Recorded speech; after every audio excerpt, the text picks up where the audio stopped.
2019 के शुरू के 1-2 महीने की बात है। और जिसको मैंने पहली बार सुना 9 बजे के लगभग रात को, इतना बार बार सुना कि रात के 2 बज गए। और जो मेरे जानकार थे, जो इस तरह के पसंद करते हैं, उन सबको मैंने ये भेजा। और आने वाले साल 2 साल तक बार बार इसको सुनता था। अब क्योंकि हजारों बार सुन लेते हैं तो फिर धीरे धीरे वो रस कम हो जाता है संगीत में और इनमें, तो आजकल ये कम सुनते हैं। तो इसकी एक कहानी है। लेकिन वो जो झोली खुली थी कि ऐसे किसी गुरुकुल में चलें, फिर मैंने सोचा था कि वो हम चल के आते वृंदावन, ऐसे घूम फिर के देख लेंगे नंदगांव में कहाँ स्कूल है, बात कर लेंगे। लेकिन कमाल देखिए कि अचानक से फोन आता है कि एक भारतीय शिक्षा बोर्ड नाम का बोर्ड बन रहा है और उसमें आप गणित की किताब लिखना आना चाहेंगे? आना चाहेंगे।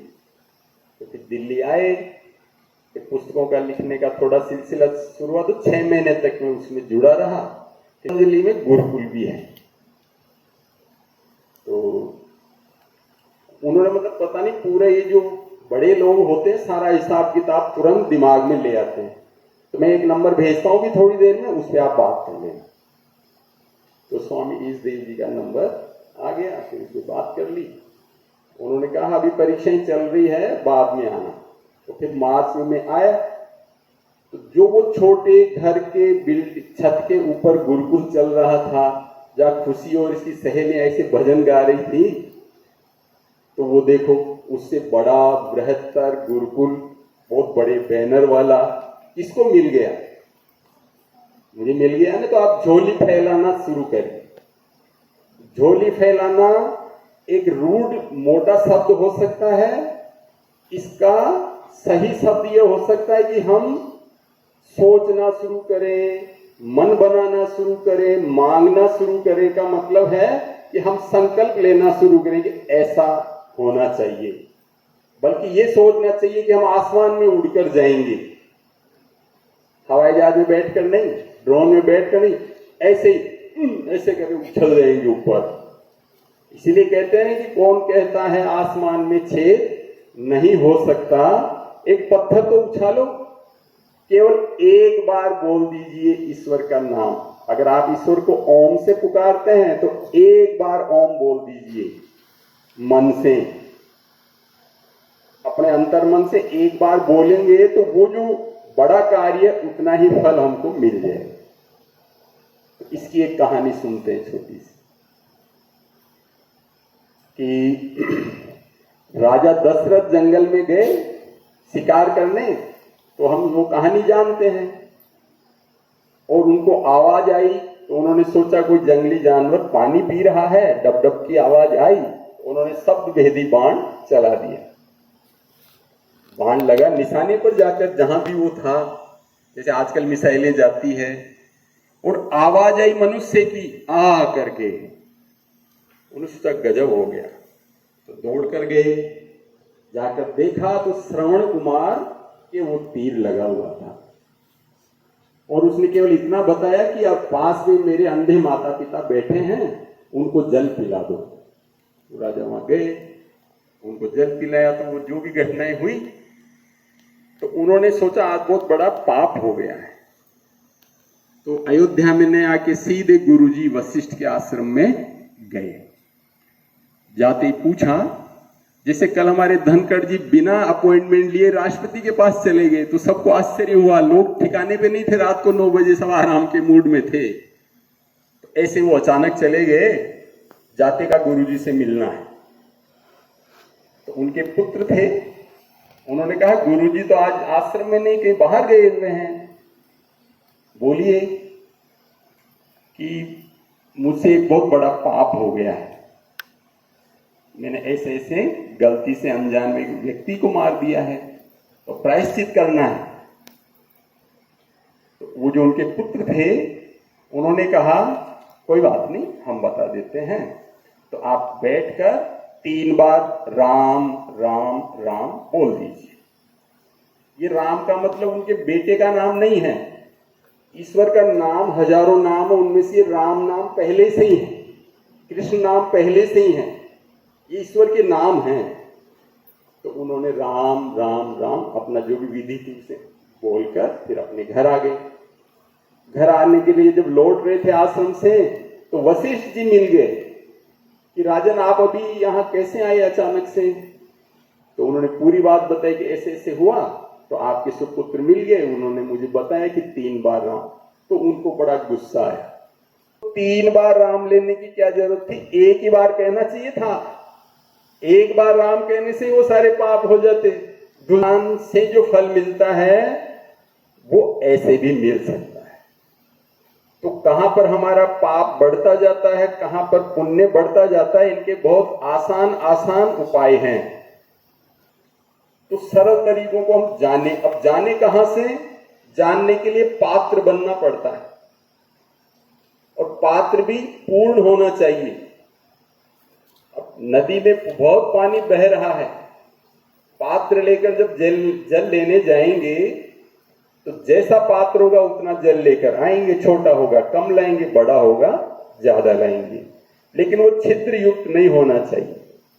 यानी हमारा आचरण सब तरह से सही होना चाहिए। पात्र को उल्टा रखकर नदी में डुबो कर लाएंगे तो कितना जल लेकर आएंगे, हम नहीं ला पाएंगे। तो से सारा ही ज्ञान आ सकता है। करोड़ों लोग, करोड़ों बच्चे इसी कोर्स को पढ़कर गए हैं। 1 वर्ष में इतना सा हमारे सामने है, तो सहजता से देखेंगे तो वो सारी चीजें मिल जाएगी। तो ये कुछ कुछ बातें अभी मेरे मन में आई, वो मैंने आप लोगों को बता दी। और शिकायत ये कि 61 वर्ष के व्यक्ति को बालक बना रहे हैं, क्योंकि ज्यादातर तो बालकों का ही जन्मदिन मनाते हैं, फिर तो बड़े हो जाते हैं। तो अब क्या तो संकल्प करें, तो रात भर नींद नहीं आई। अहम संकल्पयामि यत् इदानीं शिव पूजने अधिकम समयम समर्पयिष्यामि।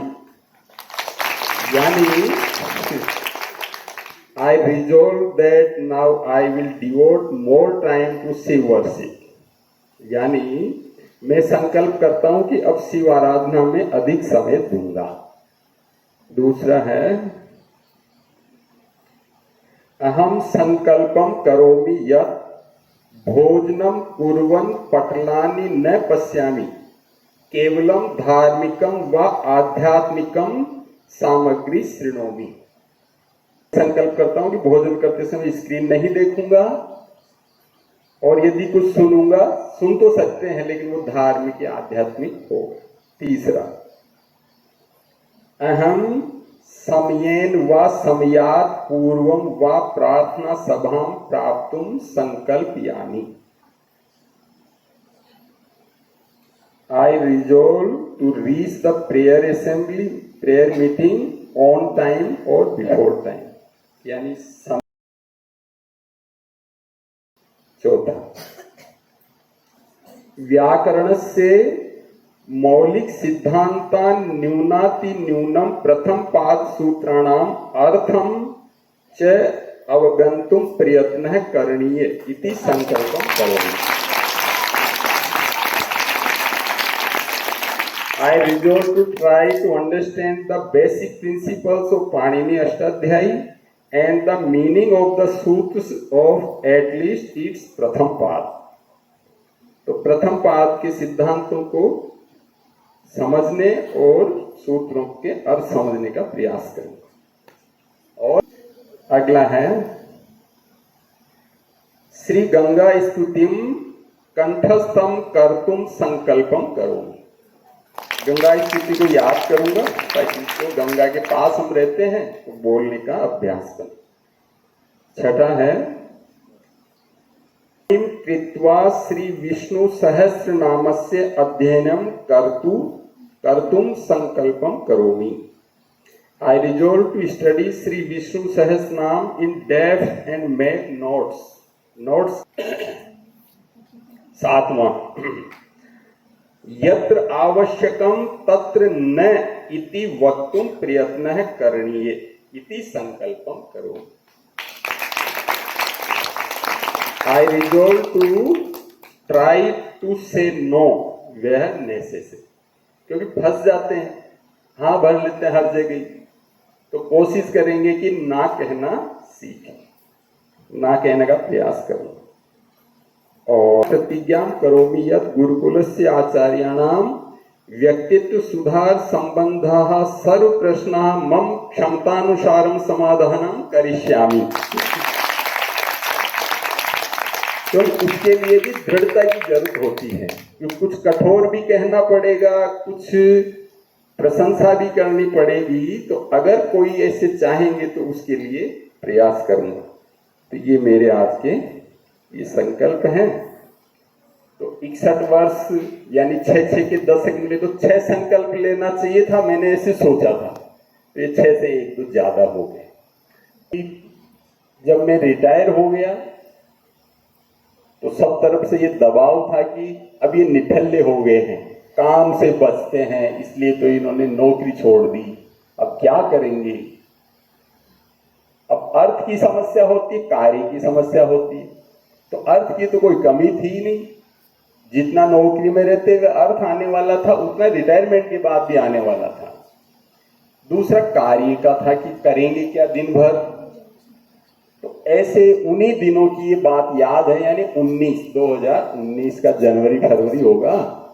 तो उस समय YouTube के वीडियोज का प्रचलन बढ़ा था, यानी थोड़े ये जी बढ़ जाते हैं ना, 4G 2G हो जाते हैं, तो फिर वीडियो देखने का वो समय था। उससे पहले तो चित्र ही आया करते थे।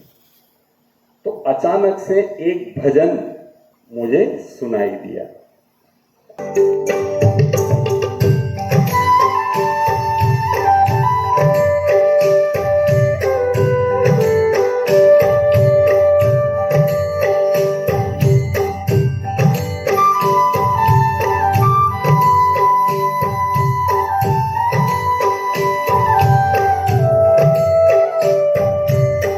हे प्रभु मुझे बता दो, हे प्रभु मुझे बता दो, चरणों में कैसे आऊं।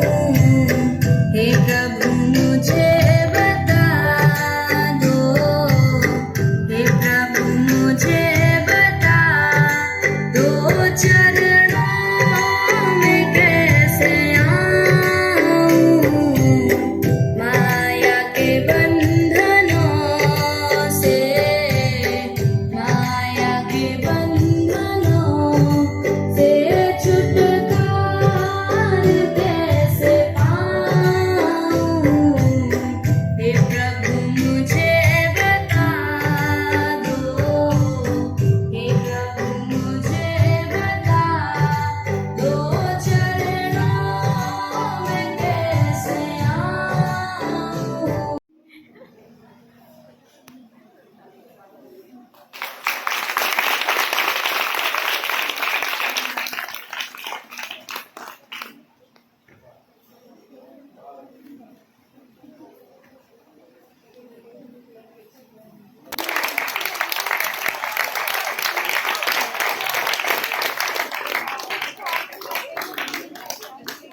क्योंकि मैं तो कुछ मेरे पास होता नहीं है, जो मेरे पास होता है और मुझे पसंद होता है वही मैं दे देती हूँ। मेरा प्रायः मैं खरीद करके चीज़ें नहीं ले पाती हूँ। तो ये मुझे बहुत अच्छा लगा था, ऐसा लगा कि सत्य हूँ, पूरे हूँ, ऐसी शुभकामनाएं हम सबकी ओर से।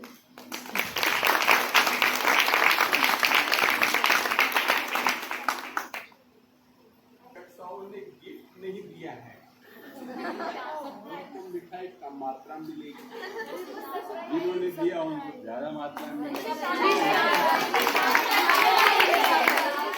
अच्छा, तो आज शाम तक ये छूट है।